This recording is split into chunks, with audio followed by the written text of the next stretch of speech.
watching Sportingbet TV and welcome to our first Road to Cheltenham of the new year. We'll be doing that with our racing ambassador Mick Fitzgerald, and Mick's got one or two interesting bets for the new year coming right up.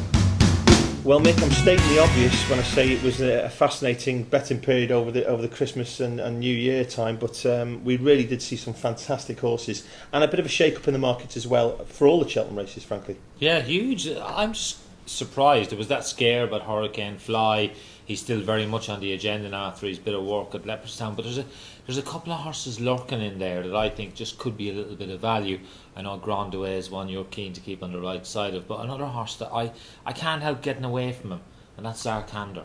He's had a slight wind up, so that's something that Paul Nicholls does with regularity. Any doubt about a horse's wind, he gets them done straight away. This horse, for me, very good winner of the Triumph last year.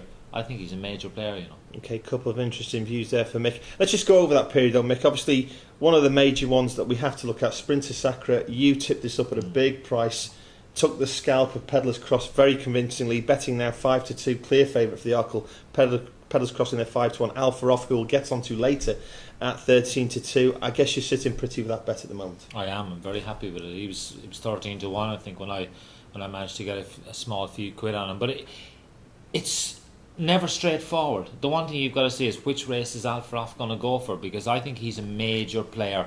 He's going to run in a handicap chase in a couple of weeks' time, and I think that the end result could determine which race he goes for.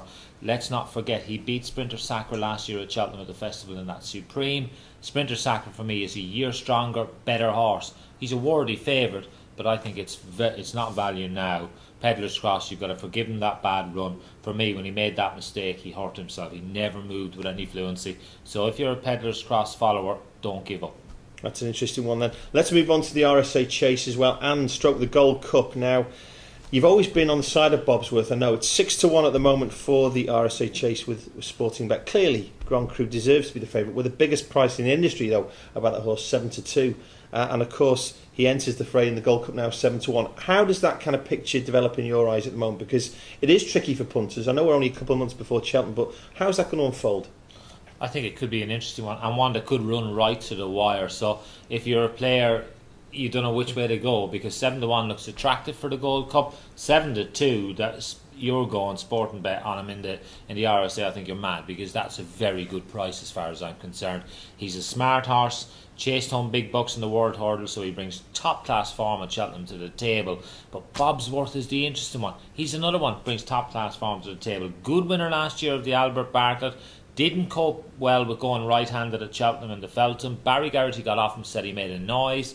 I think he's a horse that's been overlooked by a lot of people. 6-1 to me looks good value. You know he's going to stay. He's a good jumper. Another one that I think represents a little bit of value in there. I think he's around 10-1. Join Together. He's a horse I'm a big fan of. Paul Nicholls trains this one, and I think they're the ones that could upset Grand Cru. And I heard you in the aftermath of the race at Kempton, and you were certainly saying that Bobsworth will appreciate the stiffer track at Cheltenham as well, do you think? No doubt, he's got good form around there. And you know, the one thing that I can't get away from, the fact that he's got so much good form going left-handed, not so much going right. And it was interesting what Barry said. For him to finish that close to Grand Cru with a breathing problem, I'm sure they'll get that ironed out before Cheltenham comes along. He's a real player for me. Okay, let's move on to the Sportingbet.com Queen Mother Champion Chase. Hope to see many of you there on the Wednesday, of course. Now, Mick, we've still got for sizing up the 5-2 favourite, Big Zeb 9-2, Finion's Rainbow 6-1. You may have an interest in that. And we've put Alpha Off in there at 14-1 now. Do you think that's a potential possibility that the horse may even go for the bigger race? I'd be very surprised. Yeah. So I just think that they only get one opportunity to be a novice, and that's why in the Grand Cru situation we all saw what happened to poor old Gloria Victus many years ago, and I think that's why Grand Cru will end up taking his place in the RSA. For me, I think a novice should run against novices. You only get one opportunity to run against them, and as far as I'm concerned, there'd be no contest. Alpha Off would line up in the Arkle, it'd be a worthy favourite in the race.